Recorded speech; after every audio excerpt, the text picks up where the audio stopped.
ये कथा बहुत बड़ी है, समय कम है। हमारे कहने की पद्धति ऐसी ही है। अब एक ही शब्द पर दृष्टि चली गई, कामस्तु वासुदेवांसा, तो उसी की चर्चा में आधा पौन घंटा चला गया। ये प्रसंग भी बड़ा अद्भुत है। इस प्रसंग को सुनने के बाद आपके मन का लोभ नष्ट हो, आपकी अर्थैषणा वित्तैषणा समाप्त हो जाएगी।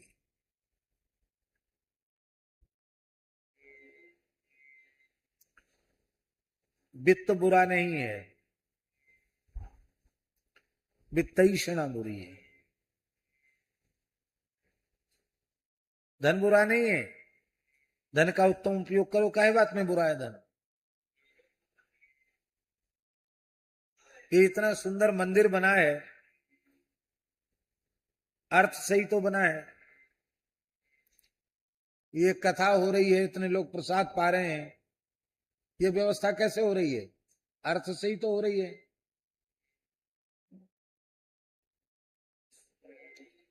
आप जहां सुविधा पूर्वक रुके हुए हैं, मुफ्त में रुके हैं क्या?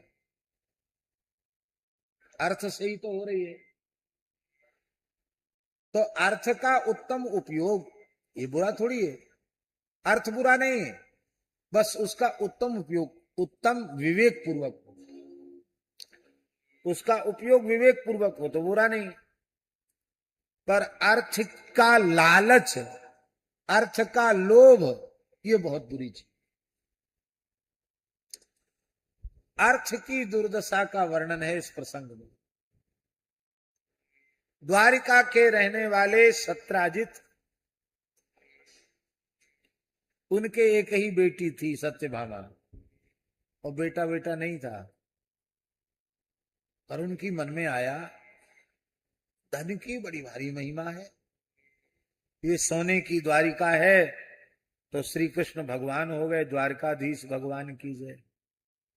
हमारे पास भी धन आ जाए तो हम भी भगवान से कोई कम नहीं रहेंगे। धनी मानी लोग जहां भी जाएंगे उनकी नजर धनी पर रहती है। ये भगवान है, ये नहीं, ये सोने के भगवान है। अरे भैया, भगवान सोने के होते कि चांदी के होते हैं? भगवान तो भगवान होते हैं, वो सोने चांदी के थोड़ी होते हैं। तो वहां जाएंगे, ये सोने के भगवान है, ये सोने का है, ये चांदी का है। आंख में धन बसा हुआ है, तो धन की कामना से सत्राजित ने सूर्य का तप किया, उपासना की, और भगवान सूर्य ने प्रसन्न होकर स्यमंतक मणि सत्राजित को दे दी। ये स्यमंतक मणि 8 भार सोना रोज उगलती थी।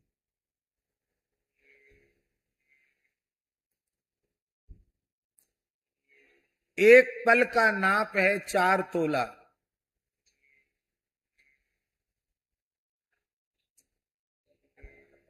फिर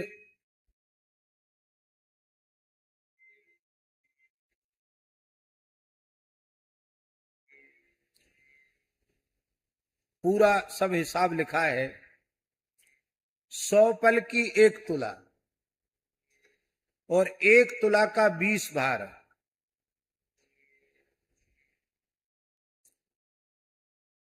हाँ 20 तुला। 4 व्रीहि की धान की 1 गुंजा, 5 गुंजा का 1 पण, 8 पण का 1 धरण, 8 धरण का 1 कर्ष, और 4 कर्ष का 1 पल, और 100 पल की 1 तुला, और 20 तुला का 1 भार। ये नाप। आप लोग कहेंगे तो आपने उस समय की नाप तोल बता दी, आज की भाषा में बताओ।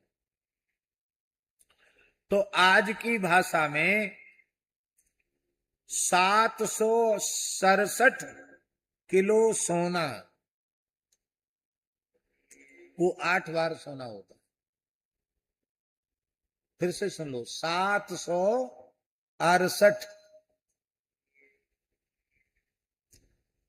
768 मने 7 क्विंटल और 68 किलो सोने को पुराना जो माप है उसके अनुसार 8 भार कहा जाता है। इतना सोना रोज उगलता था।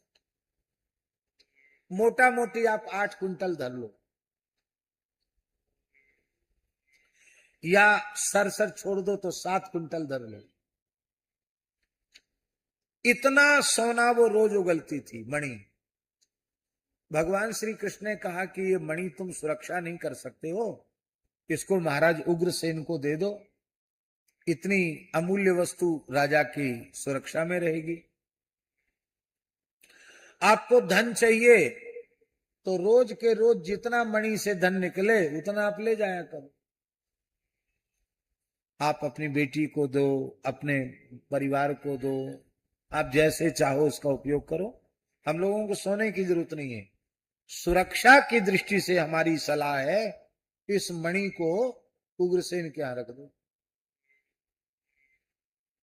सद्राजित ने भगवान की बात नहीं मानी। वाह, तपस्या हमने करी, मणि उनको दे दें, राजा लोग हैं, कल जाएंगे तो अंगूठा दिखा देंगे, घुसने ही नहीं देंगे भीतर।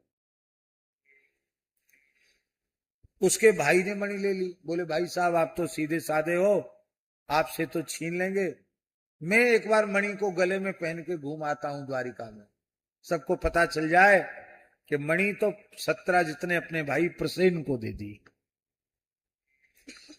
ये रत्न भी, रत्न धारण का भी एक बड़ा विशिष्ट विज्ञान है। रत्नों का भी एक विज्ञान है।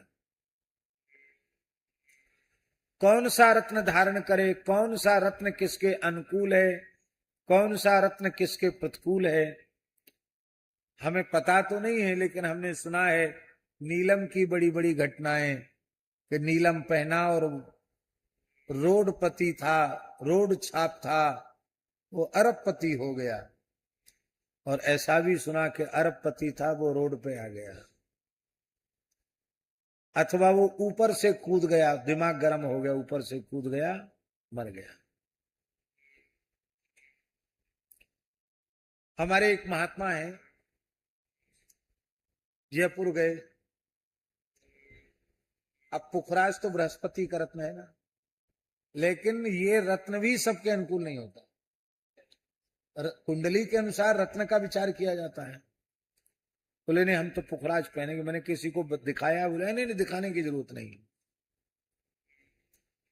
रास्ते में गाड़ी का एक्सीडेंट हुआ, हम भी उसी में बैठे थे, गोरीलाल कुंज वाले महाराज जी भी उसी में बैठे थे, और हम सबसे पीछे थे। आगे की सीट पर गोरीलाल कुंज वाले थे और बीच की सीट पर वो महात्मा थे। तो स्वाभाविक है ना कि आगे वाले को चोट ज्यादा आनी चाहिए, या पीछे वाले को, बीच वाला तो सेफ रहता है, पर वो बीच में थे, उनके सिर में ज्यादा चोट आई। मैंने कहा महात्मा इसको दे दो किसी को। बोले इतने 1000 में लिया है। मैंने कहा 1000 में लिया हो चाहे लाख में लिया हो, दे दो इसको। आज ही पहना और आज ही कमाल हो गया। तो रत्न भी सब धारण करने के अधिकारी नहीं होते हैं। तो प्रसेन उस मणि को धारण करने का अधिकारी नहीं था, पर उसने धारण किया तो घोड़े पर बैठ के जंगल में चला गया, और वहां महाराज सिंह ने इसको मार डाला घोड़े के सहित। सिंह ने उस मणि को अपने मुख में दबा लिया, और श्री जामवंत जी महाराज वहां घूम रहे थे। जामवंत जी महाराज ने शेर को मारकर मणि को छीन लिया, और मणि लेकर जामवंत जी अपनी गुफा में चले गए। और इधर प्रसेन तो मर गया था, शेर खा गया उसको, वो लौट के आया नहीं। तो सत्राजित उदास थे, भाई क्यों नहीं आया। उनकी पत्नी ने पूछा आप उदास क्यों हैं। बोले तुम्हें पता नहीं है, शाम हो गई है, सवेरे का गया भाई, अब तक नहीं आया।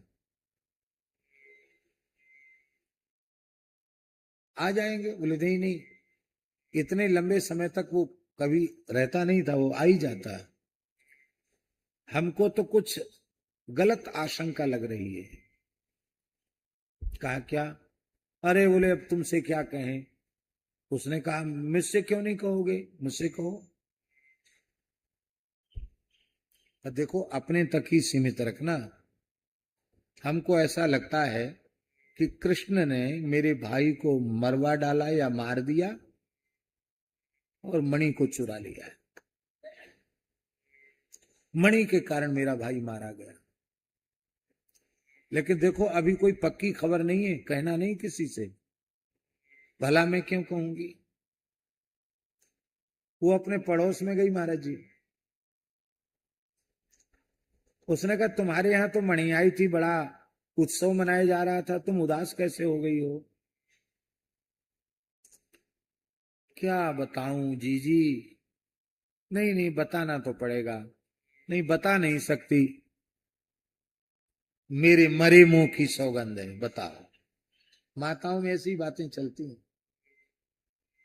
देख हम तुम्हारी सहेली हैं, हम कोई बात नहीं छिपाती, तू क्यों छिपा रही है। किसी को कहना नहीं। हमारे देवर जी को कृष्ण ने मार डाला है और मणि चुरा ली, ऐसी आशंका है। अभी पक्की खबर नहीं है, कहना नहीं किसी को। भला मैं क्यों किसी को कहूंगी। वो अपने पड़ोस में कह के आई।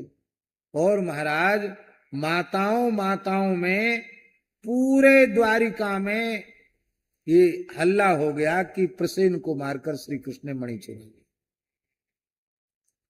राजधर्म है कि राजा गुप्तचरों की अंतिम रिपोर्ट देखकर सुनकर के ही विश्राम में जाए। तो अर्धरात्रि के समय भगवान ने गुप्तचरों को बुलाया। बोले हमारे नगर की गतिविधि बताओ। गुप्तचरों ने कहा क्या कहें महाराज, पूरे नगर में आपकी निंदा हो रही है, घर घर में एक ही चर्चा, बताओ। बेचारे ने इतनी तपस्या की, सूर्य भगवान ने कृपा करके मणि दी, ये तो लक्ष्मीपति वैकुंठनाथ है, इनको क्या जरूरत थी। बेचारे प्रसेन को मार दिया, मणि ले ली, मिथ्या कलंक लगाया। भगवान हंसने लगे कि हमने ब्रज में माखन मिश्री की चोरी की, वहां तक तो ठीक था, अब ऐसा कलंक का टीका लग गया कि द्वारकाधीश होने के बाद भी चोरी का कलंक हमको लोग लगा रहे हैं। भगवान ने सत्राजित को बुलाया। बोले ये खबर पूरे द्वारिका में फैल गई है, तुम बताओ क्या बात है। माताएं बुरा मत मानना, सूचना प्रसारण मंत्रालय इन्हीं को मिलना चाहिए। इतने जल्दी खबर फैलाती हैं, बहुत जल्दी।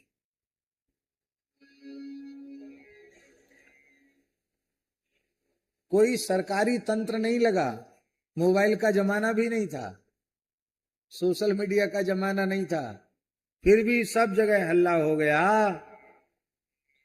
कि कृष्ण ने ऐसा कर दिया। भगवान ने कुछ प्रतिनिधि मंडल को साथ में लिया और अपने ऊपर मिथ्या कलंक को दूर करने का प्रयत्न किया। उपवन में भगवान गए तो वहां देखा शेर मरा पड़ा है, प्रसेन का घोड़ा मरा पड़ा है, प्रसेन मरा पड़ा है। तो शेर मरा पड़ा, उसके आगे रीछ के पैर के निशान, जामवंत जी के पैर के निशान। उनका आश्रय लेकर भगवान जाम्बवान गुफा तक पहुंच गए। आज भी रैवतक पर्वत में वो गुफा है, आज भी है वो जगह, बहुत लंबी गुफा है। तो जाम्बवान गुफा के द्वार पर भगवान पहुंच गए। भगवान तो सब जानते हैं।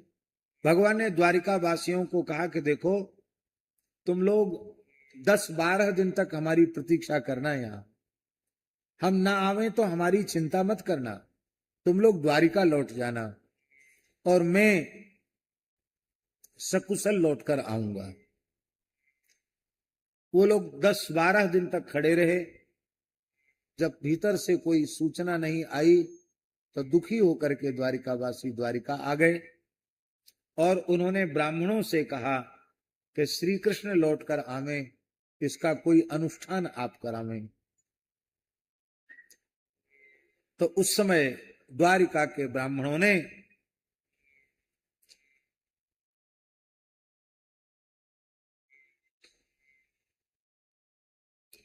कोटि होमात्मक, कोटि होमात्मक, जिसमें 1.25 करोड़ आहुति हो, कोटि होमात्मक चंडी यज्ञ किया, दुर्गा यज्ञ किया, भगवती का यज्ञ किया कोटि होमात्मक।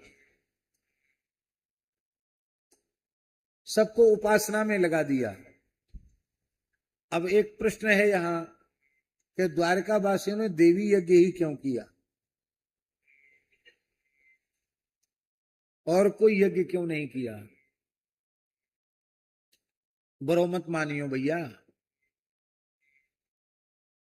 बाप सुनने में बड़ी देरी कर दे, पर माई सुनने में देरी नहीं करती। माई तो माई है। कुपुत्रो जायेत क्वचिदपि कुमाता न भवती। इसलिए भगवती पुकार बहुत जल्दी सुनती है। ठाकुर जी को और आरोप नहीं लगा रहे कि वो नहीं सुनते हैं, पर उनसे पहले वो सुन लेती हैं, ऐसा है। इसलिए भगवती एकानंसा देवी, ये यदुवंशियों की कुल देवी है, इसलिए कुल देवी का अर्चन करने लगे।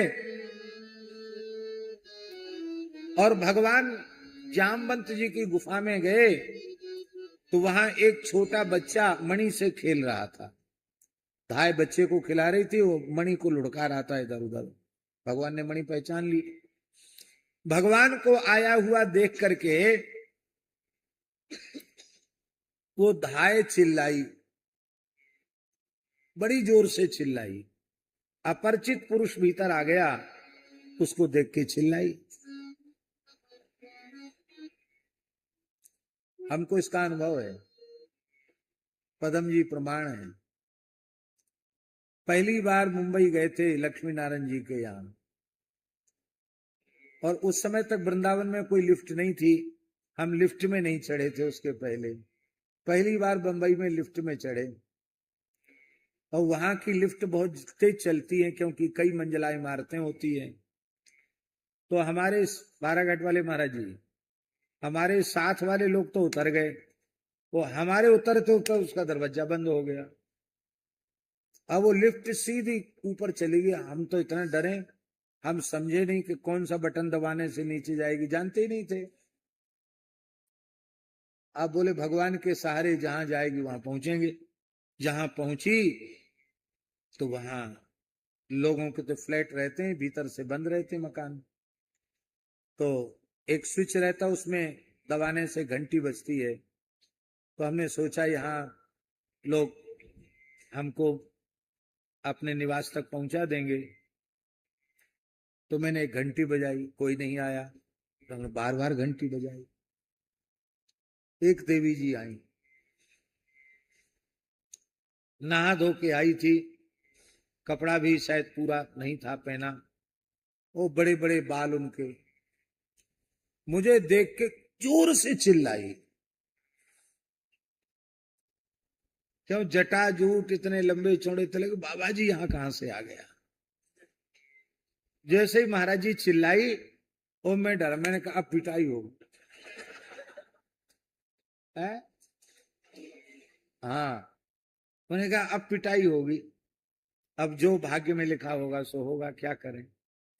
और उसने देख के तुरंत धड़ाम से बंद कर दिया फाटक। हम वहीं बैठकर राम राम करने लगे। इसके बाद क्यों पदम जी आप आए थे ना, यही आए, ये खोजते हुए आए मंजिल मंजिल, फिर ये पदम जी हमको मिल गए। बोले महाराज जी क्या हो गया। तब से लेके आज तक हम अकेले लिफ्ट में कभी नहीं जाते।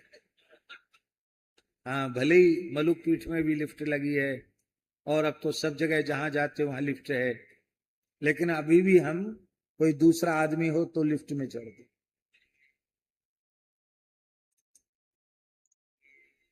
सूरत में एक सज्जन के लिफ्ट खराब हो गई, बड़े सेठ बड़े आदमी थे, सबसे पहले वे कूद के बाहर हो गए, हमको छोड़ गए उसी में।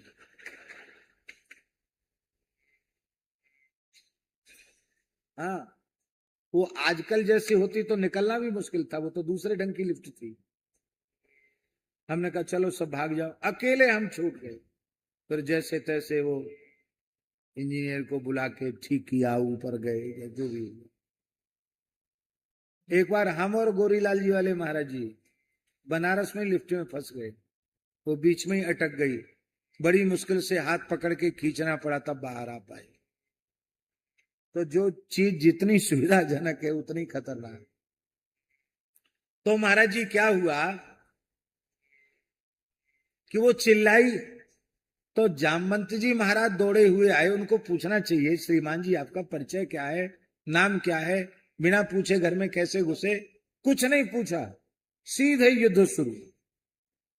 तो भगवान ने भी बताया नहीं, क्योंकि विधि है नापृष्ट कस्यचित् ब्रूयात् न चान्याय न पृच्छता। बिना पूछे कुछ बताना नहीं, भगवान ने बताया नहीं, भगवान भी लड़ने लगे। एक दिन 2 दिन तक नहीं, 27 दिन 27 रात तक युद्ध हुआ। जैसे अखंड कीर्तन अखंड मानस पाठ चलता है, ऐसी अखंड युद्ध चला, मल्ल युद्ध चला। और 28वें दिन भगवान ने एक घूसा कस करके जामवंत जी को जमाया। एक घूसे में ही वो 48 मिनट के लिए बेहोश हो गए। एक मुहूर्त माने 2 घड़ी, 2 घड़ी के लिए बेहोश हो गए। उनके मुख से रक्त आ गया। जब होश में आए, मैं भगवान त्रिविक्रम की विराट रूप की 48 मिनट में नगाड़ा बजाते हुए परिक्रमा करने वाला महावीर ब्रह्मा जी का अंशावतार जाम्बवान, एक घूसे में मेरी ये हालत कर देने वाला परब्रह्म परमात्मा के अतिरिक्त कोई नहीं हो सकता। चरणों में प्रणाम किया जामवंत जी ने और कहा, प्रभु मैं आपको पहचान गया। भगवान बोले, क्या पहचाने? बड़ा सुंदर श्लोक है भागवत जी का।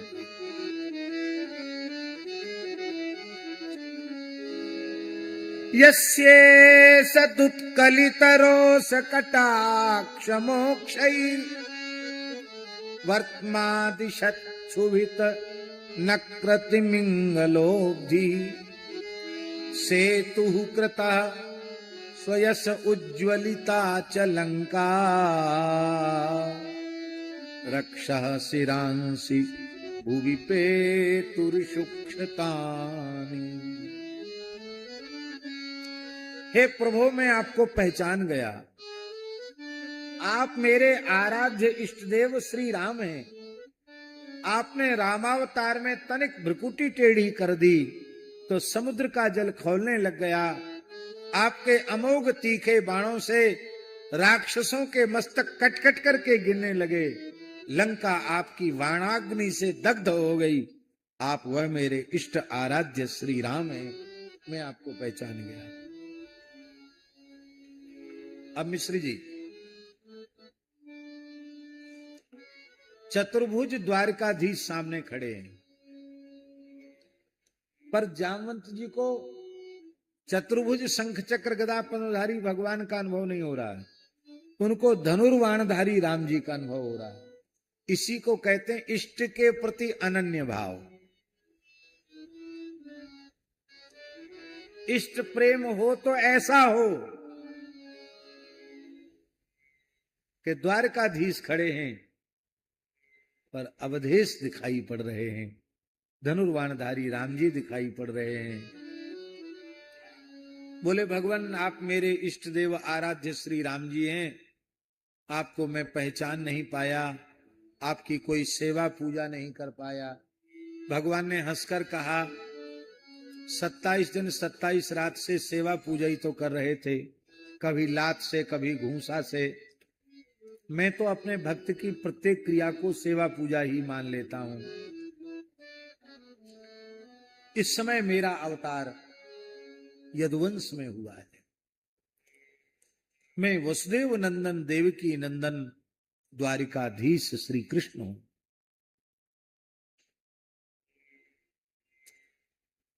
मुझे स्यमंतक मणि की चोरी का मिथ्या कलंक लगा है। उस कलंक के परिमार्जन के लिए मैं यहां आया हूं और मणि मुझे मिल गई है। आपके यहां है मणि, तो आप वो मणि हमको दे दीजिए।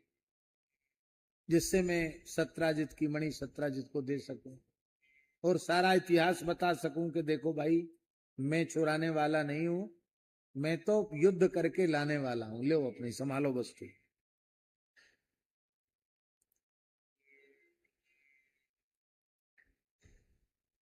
जामवंती जी ने कहा, भगवान मैं केवल मणि नहीं दूंगा आपको, मेरे पास दो मणि हैं, एक स्यमंतक मणि जो मैंने पराक्रम पूर्वक जीती है, और दूसरी मणि है कन्या मणि जाम्बवती। दूसरी मणि है कन्या मणि जाम्बवती। मैं जाम्बवती का विवाह आपके साथ करूंगा, दहेज में मणि दे दूंगा।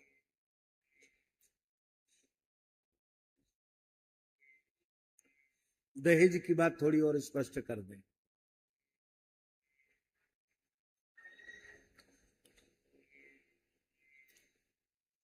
दहेज के ऊपर झगड़ा हमेशा से होता आया है,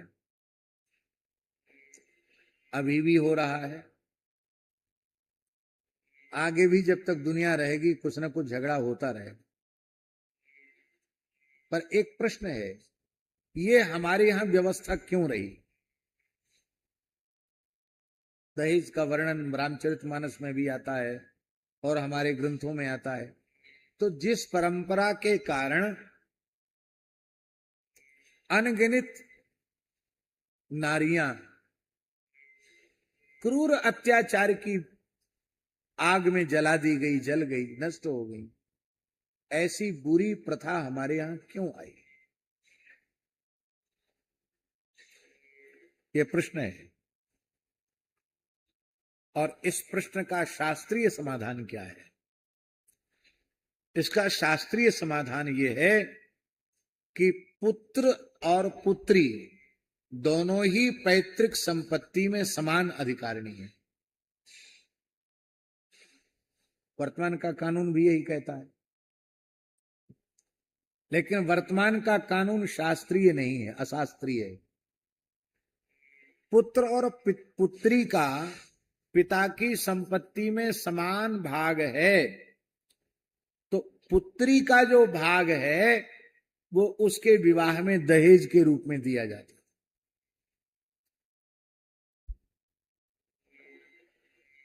संपत्ति के दो स्वरूप हैं, एक चल और एक अचल। तो चल अचल संपत्ति की कुल कीमत मान लो किसी की 5 करोड़ की है, चल अचल मिला के,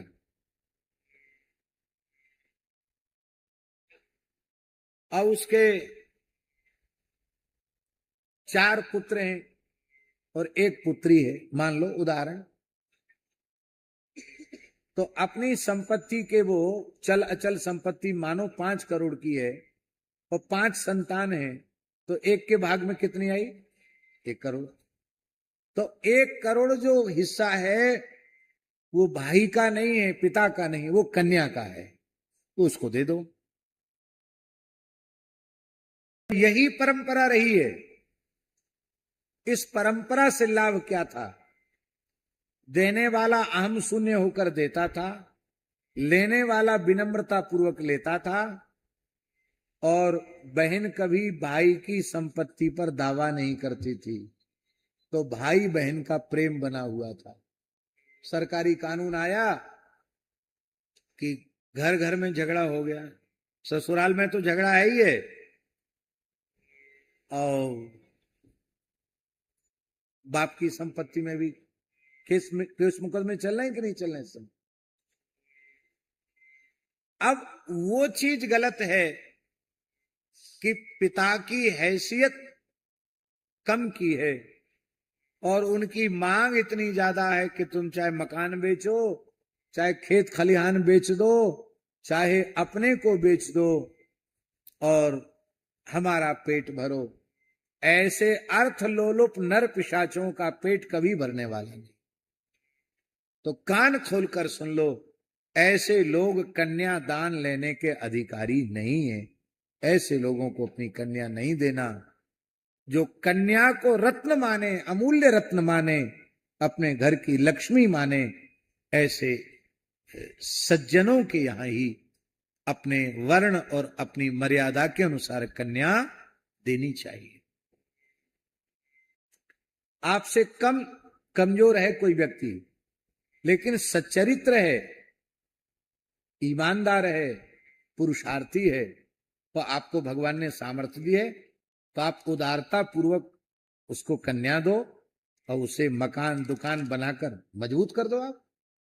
आपको भगवान ने सामर्थ्य दिए तो कुरीति उस अंश में है जिस अंश में अर्थ पिशाचों का पेट भरता नहीं है और वो बात बात पर झगड़ा करते हैं, और माताएं क्षमा की मूर्ति होती हैं, पर एक बात उन्हें कभी सहन नहीं होती है, उनके ससुराल में कोई उनके बाप को गाली दे, उनकी माँ को गाली दे, उनके भाई को गाली दे, वो कहेंगे हम भूखे मर जाएंगे, लेकिन हम अपने बाप को, कोई मेरे बाप को अपमानित करे, ये हम सहन। इसलिए लोगों को बहुत सावधान रहना चाहिए। बेटी से अधिक प्रेम बहू से करना चाहिए।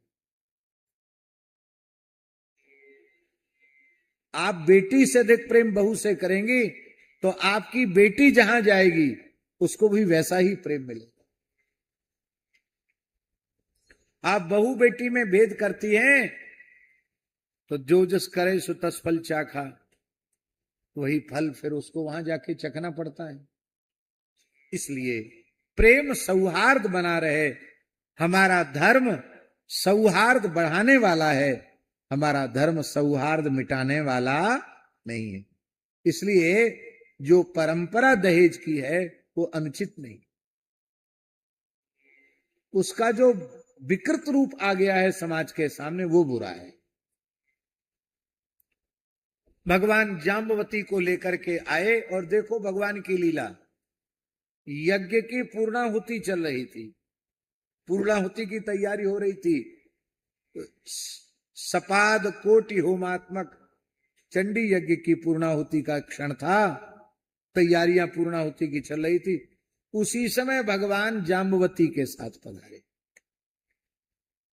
बोलो दुर्गा माता की जय। सबने कहा देखो देवी मैया ने सुन ली, अब तक पूर्णाहुति तो हम लोग करते पर रोते रोते करते, माई ने सुनी क्यों नहीं, पर देखो पूर्णाहुति में आ गए, अब आप भी आचमन प्राणायाम करो, पूर्णाहुति के लिए तैयार हो गए। भगवान पूर्णाहुति में सम्मिलित हुए।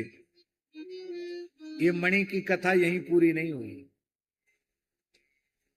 ये धन की कथा और धनी मानियों की कथा है, जल्दी खत्म नहीं होती है। इसके बाद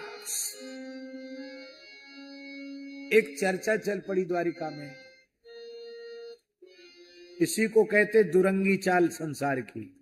पहले द्वारिका के लोग कह रहे थे बताओ वैकुंठनाथ लक्ष्मीपति द्वारकाधीश क्या कमी थी, इन्होंने ऐसा क्यों किया।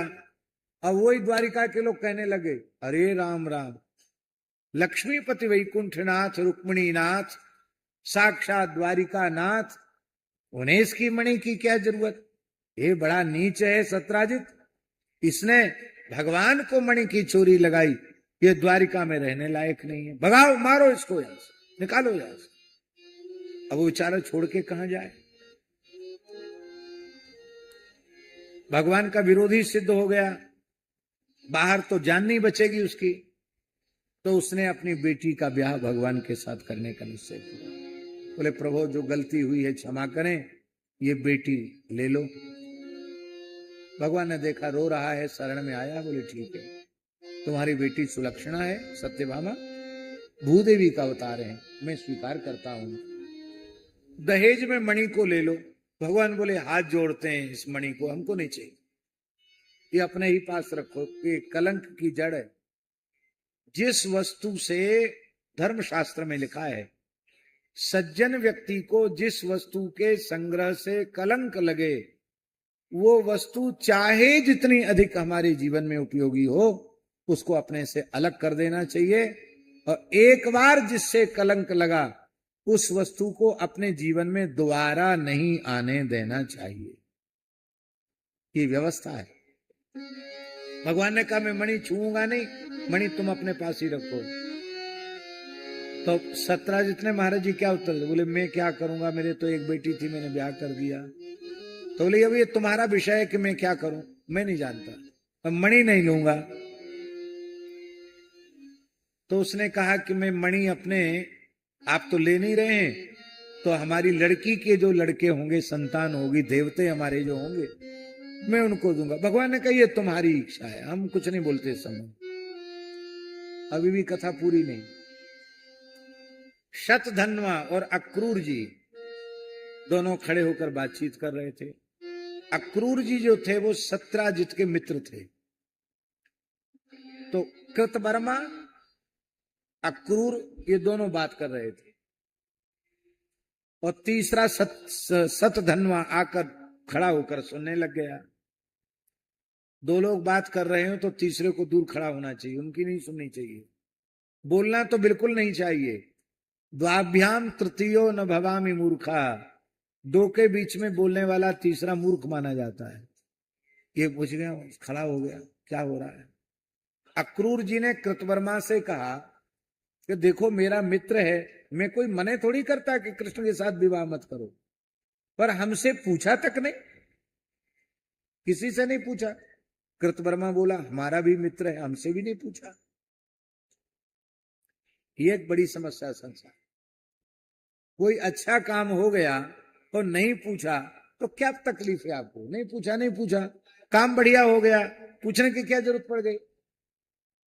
काम बिगड़ गया हो तो बात अलग है, काम तो अच्छा है, अच्छा काम हो गया तो हमारी प्रसन्नता है इसमें, लेकिन उन्होंने तो बहुत गलत किया। शतधन्वा बीच में बोल पड़ा, बोले आपकी आप जानो, इसने पूरी हमारी जाति बिरादरी का अपमान किया है, क्षत्रिय जाति का अपमान किया है, मैं इसको जीवित नहीं छोड़ूंगा, मार डालूंगा इसको। लोगों ने सोचा ऐसे ही बक रहा है, गंभीरता से नहीं दिया शतधन्वा की बात को। और शतधन्वा उसी रात्रि में गया सत्यराजित के महल में और सोते हुए उसका सिर धड़ से अलग कर दिया और मणि ले ली। शतधन्वा ने सत्यराजित को मार डाला, मणि ले ली, और मणि लेकर के अक्रूर जी और कृतवर्मा के पास आया, मैंने सत्यराजित को मार डाला, ये मणि, अब कृष्ण हमारे ऊपर क्रोध करेंगे, हमको बचाओ। कृतवर्मा बोले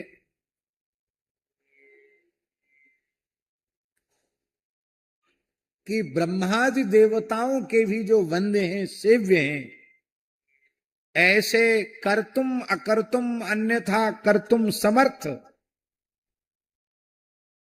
परब्रह्म परमात्मा श्री कृष्ण से विरोध लेने की सामर्थ्य मुझ में नहीं।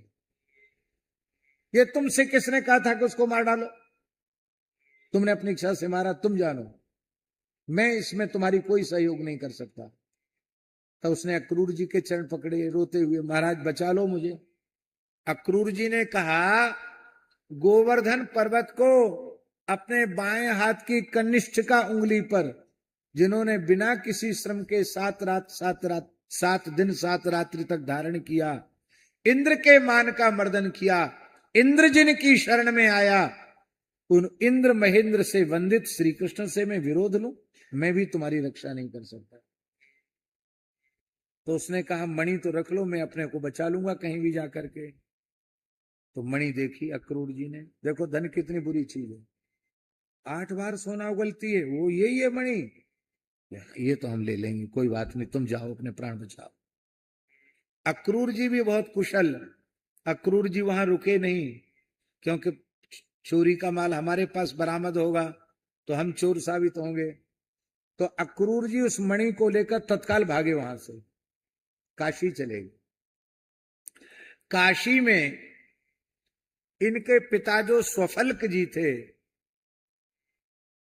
और इनकी माता जो गांधनी थी, वो काशी नरेश की ही पुत्री थी, तो काशी इनका ननिहाल था। तो अपनी ननिहाल में अक्रूर जी चले गए, मामा के यहां चले गए ऐसा समझो। और वहां जाते ही अक्रूर जी ने बड़े बड़े यज्ञ शुरू कर दिए, क्योंकि 786 किलो 767 किलो सोना रोज उगलती है मणि, तो बड़ा यज्ञ होने लग गया। और इधर सत्यभामा जी रोती हुई इंद्रप्रस्थ पहुंच गई। राजसू यज्ञ की तैयारी चल रही थी और सत्यभामा जी ये घटना के बाद इंद्रप्रस्थ पहुंची। पांडवों के यहां थे भगवान श्री कृष्ण, तो वहां रोने लगी सत्यभामा जी। कहा मैं बिना बाप की हो गई हूं, आपके ससुर जी को और सत्यधनवा ने मार डाला है, मणि लेके चला गया है। तो महाराज जी यहां एक विचित्र बात लिखी है कि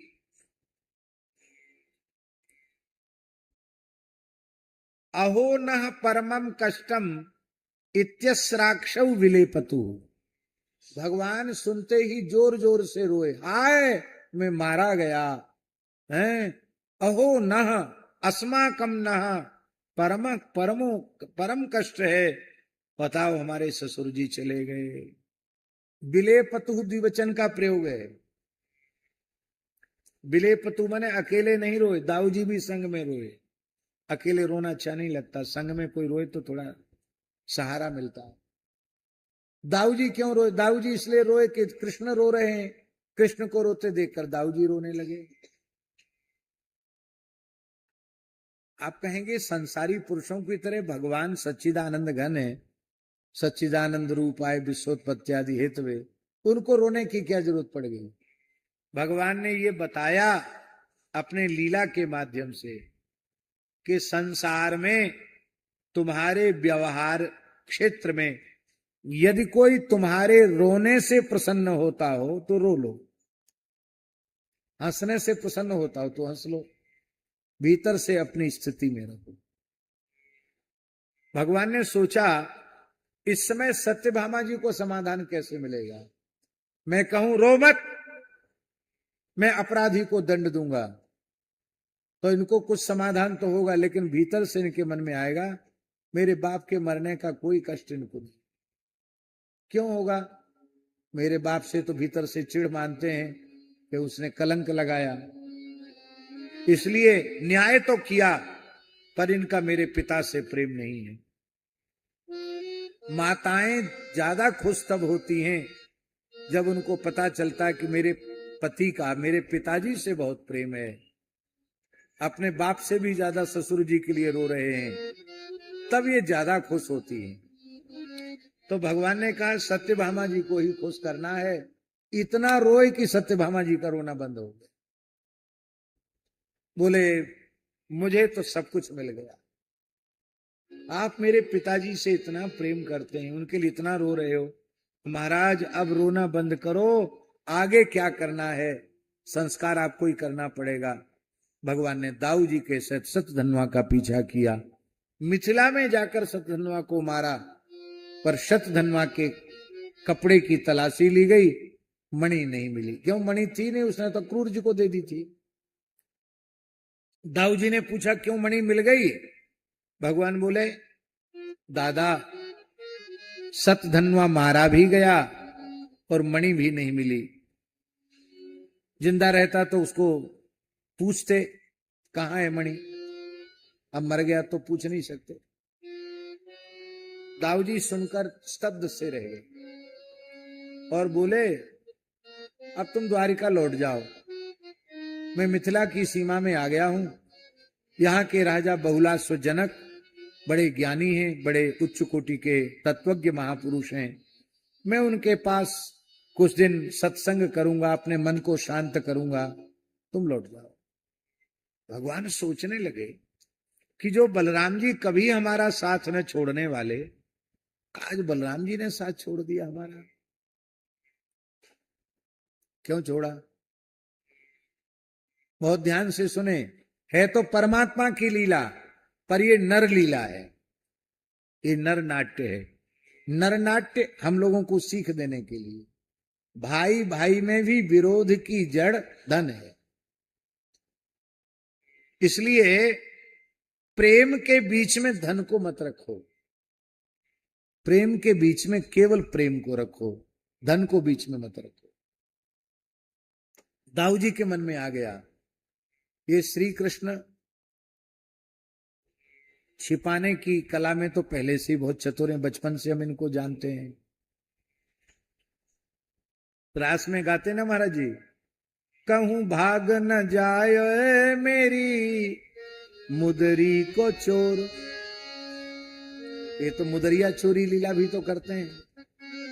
तो मणि को कहीं खोस लिया है इन्होंने, हमको नहीं दिखा रहे हैं। अपनी घरवाली सत्यभामा को देंगे, रुक्मिणी को देंगे, मुझे क्यों देने लग गए? अरे मैं कोई छीन लेता। ये सब बातें उनके मन में आ गई। इसलिए बोले मैं अपने मन को शांत करूंगा, तुम जाओ, वापस चले जाओ। भगवान भी वापस आ गए उदास होकर के। द्वारिका में उपद्रव शुरू हो गए, महामारी जैसी उपद्रव फैलने लगे। भगवान ने दाऊ जी के आने के बाद, भगवान तो सब जानते थे पर जानबूझकर नरलीला कर रहे थे।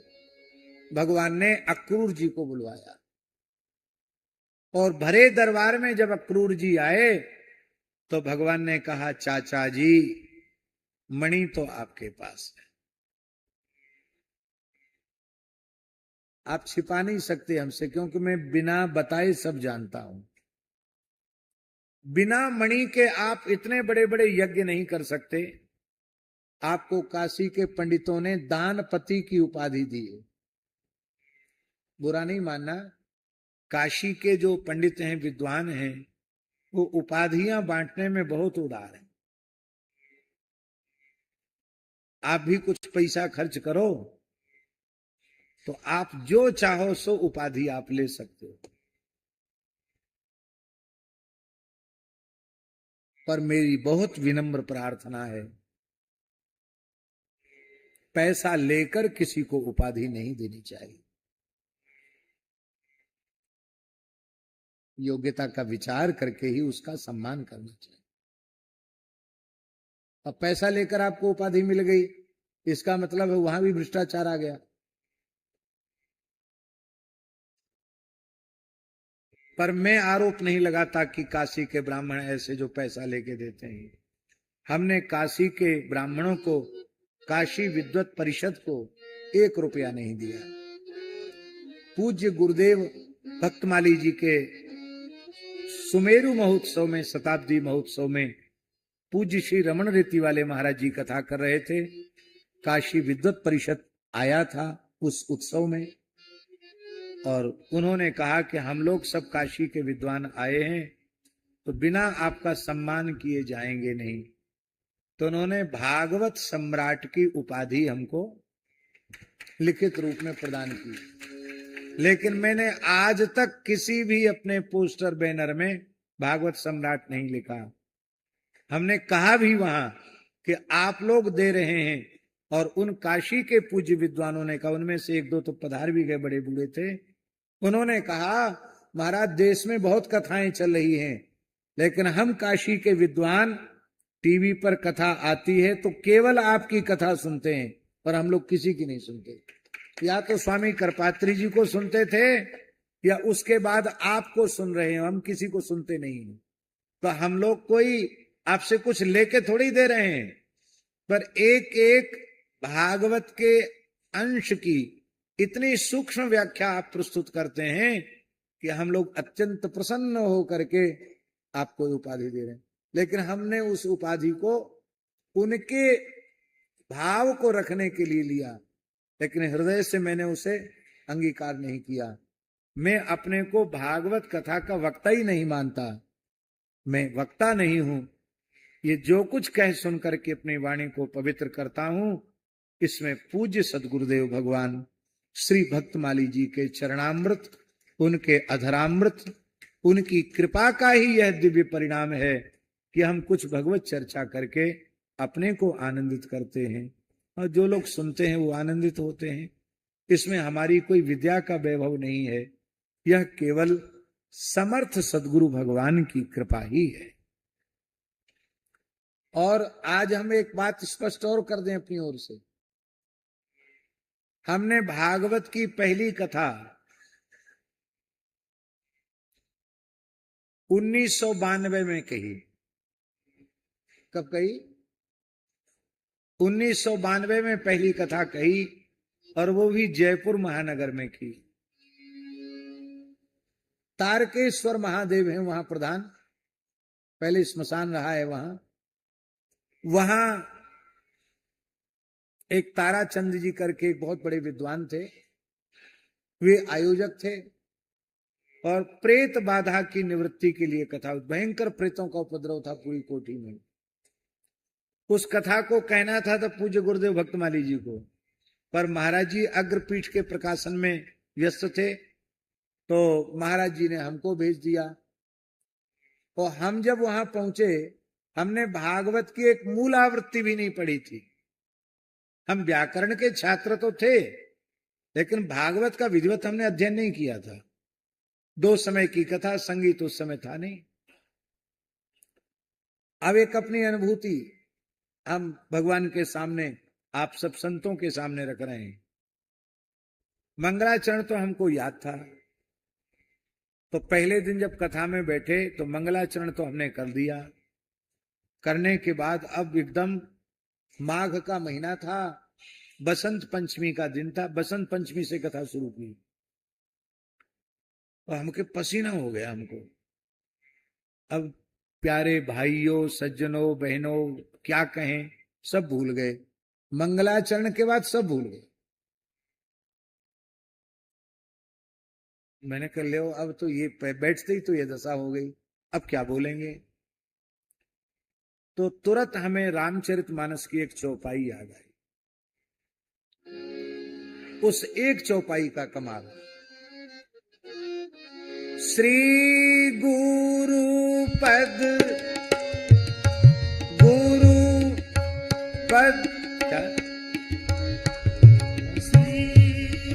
श्री गुरु पद नख मणिगण ज्योति, श्री गुरु पद नख मणिगण ज्योति, सुमिरत दिव्य दृष्टि, सुमिरत दिव्य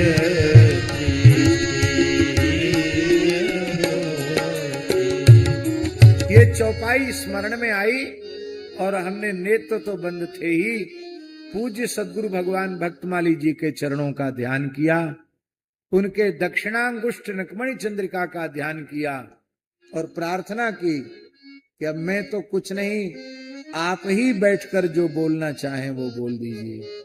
और आपको सत्य कह रहा हूं, उसके बाद से आज तक बोलते चले जा रहे हैं। अनेक ऐसे विषय जो बिल्कुल नवीन विषय होते हैं, पर गुरु कृपा से उनको भी कुछ कह सुन करके विद्वानों का मन आनंदित होता है, सुन करके, कह करके हमारे मन में भी आह्लाद होता है। तो यह केवल सद्गुरु भगवान की कृपा है, ऐसा हम अपने मन में मानते हैं। भगवान ने कहा कि देखो, आपको काशी के विद्वानों ने दानपति की उपाधि दी, तो मुफ्त में नहीं दी है, आपने खूब सेवा सत्कार किया तब मिली ये उपाधि। और आपकी यज्ञशाला भी हमने सुना सोने की थी, और रोज ब्राह्मणों को स्वर्ण दिया जाता था। ये बिना मणि के संभव नहीं चाचा जी, हम सब जानते हैं। अब यहां हमारे स्पष्ट लिखा है, मम अग्रजः अपि प्रत्येति न मणिम प्रति, इस मणि के कारण मेरे अग्रज बड़े भैया दाऊ दादा भी पहले जैसा प्रेम हमसे नहीं करते हैं। इनको अभी भी शंका है कि मणि कहीं छिपा के रखी हुई है। तो ये सामने बैठे हैं मेरे भाई साहब, अब आप मणि दिखा दीजिए। अक्रूर जी ने कपड़े से खोल के मणि दिखाई और बहुत लज्जित हो गए। बोले मैं आपका भक्त कहलाता हूं, परम भागवतों में अक्रूर जी का नाम है, बंधन भक्ति का आचार्य हूं। पर यह धन कितनी बुरी चीज है, मेरे जैसे भक्त के मन में भी इसको देखकर लोभ आ गया। प्रभु मैं बहुत दुखी हूं, मेरे अपराध को क्षमा करें, ये मणि आप ले लें, क्योंकि आप वैकुंठनाथ लक्ष्मीपति हैं। भगवान का मणि तो लेनी ही नहीं, एक हत्या की जड़ है, कलंक की जड़ है, ये हमको नहीं लेनी है। पर ये मणि अब आपके ही पास रहेगी। क्यों? क्योंकि मणि सत्राजित को मिली, 1 तोला सोने का दान नहीं कर पाया, मर गया। शतधन्वा के तो इसने, प्रसेन के तो प्राण ही ले लिए, शतधन्वा के भी प्राण इसने ले लिए। लेकिन आपके पास जब से मणि आई, तब से आपने परमार्थ में उत्तम उपयोग किया। इसका मतलब है धन का अधिकारी वही व्यक्ति है जो उस धन का उत्तम उपयोग करना जानता है। जो धन का उत्तम उपयोग करना नहीं जानता है, वो व्यक्ति धन प्राप्ति का अधिकारी नहीं है। विदुर नीति का एक श्लोक है, माता जी, बहुत अद्भुत श्लोक है।